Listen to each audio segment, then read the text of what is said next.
tonight? Who said my name over there? All right. So I'm J. Rose, and I am a spoken word poet from Queens. Has anybody ever heard spoken word before? Yes. All right, dope. So, yeah, I knew I was gonna do this. Sorry. Let's get into it. This is a don't do list. Don't allow yourself to be loved in the shadows.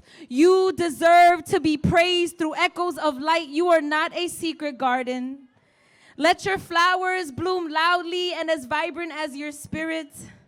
Don't clip your wings to tether yourself to featherless pheasants.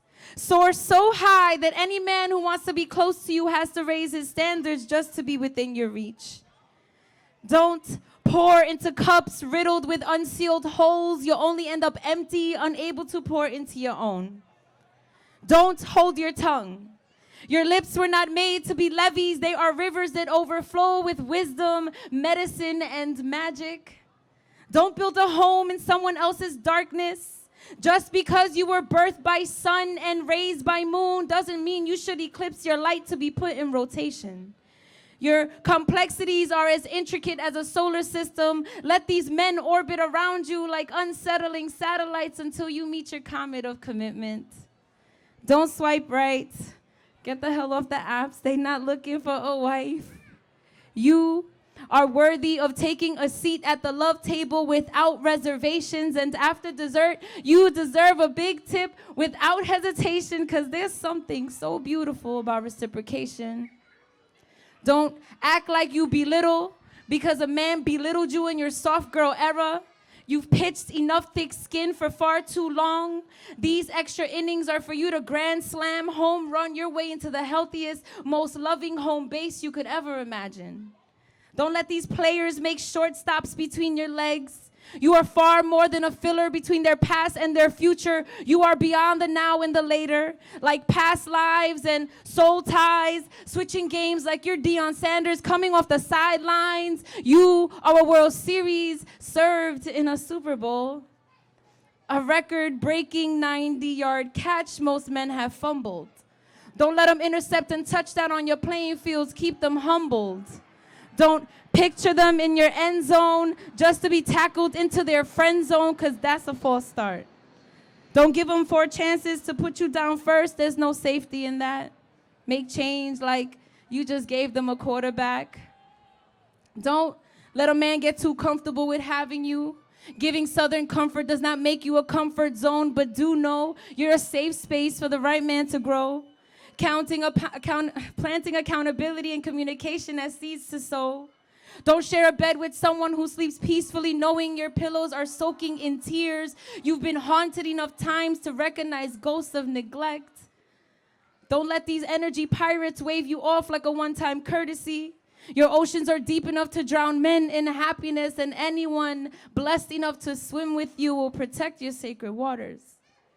And finally, don't you ever forget, you are queen, lover, mother, daughter, sister, friend, healer, nurturer, therapist, chef, teacher, home, peace, and most importantly, a divine goddess in the flesh.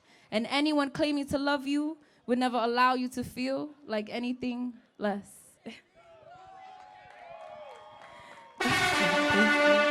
All right, let's squeeze this next poem out real quick, guys. I need y'all help, though. I have some affirmations. Does anybody do affirmations?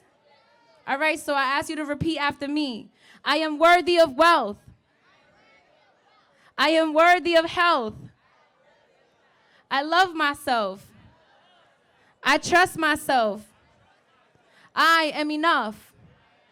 And when things get rough, I'm still enough. Ashe. All right. So, wow, thank you. Okay, let's get into the poem, though. Some have wealth in the form of riches, while others prefer wealth in the form of wishes, and I'm just here claiming my wealth in spirit. Minding my business, hard hat and pickaxe, just minding my business. Turning wishes into riches, riches into attitude switches, so don't be mad when I hit the switch and my attitude switches. And the only light you see is the flame from burning bridges. You see, for me, there's nothing more liberating than releasing negativity. So tonight, I released 3 things that had me messed up. Number 1, love from yesterday's newspaper. Daily news headlines of all the New York Times. I stood on a block of my blessings, hanging myself over a man that was blocking my blessings. They say love hurts, but sometimes it feels more like organs compressing, airways constricted, heartbeat convicted. I tried to speak in love languages, but the translation was restricted and the reciprocity was too limited. Claiming unconditional love, yet leaving me was easier than loving me. So the condition was that I had to be enough and never was. So I thought, I guess I had to be abandoned so that I could abandon everything I thought I had to be. And standing outside the window of solitude, I sang sweet serenades to find myself, and with the fire in my heart, I cut soul ties to close chapters that no longer serve me. Number 2, the troublesome twins. Depression and anxiety, who love to play wicked games, and although they don't look alike, their malice feels the same. Throwing my train of thought off its track with inhibitions. Had to stand clear of closing doors and lost ambitions. Motivation wasn't enough because discipline was non-existent. Both holding me back with their mental confliction. So I parented my thoughts and emotions, colored them back into the lines, sat them at the children's table when it was time to dine, read them bedtime stories of a warrior queen that always survived, teaching them boundaries with self-love and patience. It's okay to not feel okay, but it's time to step into healing situations, because the wounds are now scars, and that pain, that's just a distant sensation. Feelings felt so far that so far I haven't felt so far from feeling so sensational. And number 3, the insecurity ninja. I built a foster home to foster the syndrome of imposters, fueled its power with self-doubt and insecurities. I was blind to what y'all see in me. So I strolled to the rhythm of serenity. I sat by the sea of sincerity, hoping to see what y'all see in me with more clarity. Crying diamonds from the pressures of life as they reflect my light as far as the eye can see. Drowning in jeweled waves of tears so that my tears could wave goodbye to the woman I used to be. I could finally say I was blind, but now I see. And not with my eyes, but with my seeds. See, everything I do is for the birth of their legacy. They are the mangoes in this lineage of poison ivy. Fun fact, poison ivy is related to mangoes, cashews, and pistachios. Google it. Now back to these affirmations of transformation, setting the bar high like views from a bird's eye. The only limit to my light is the sky, and I see the feminine divine within me.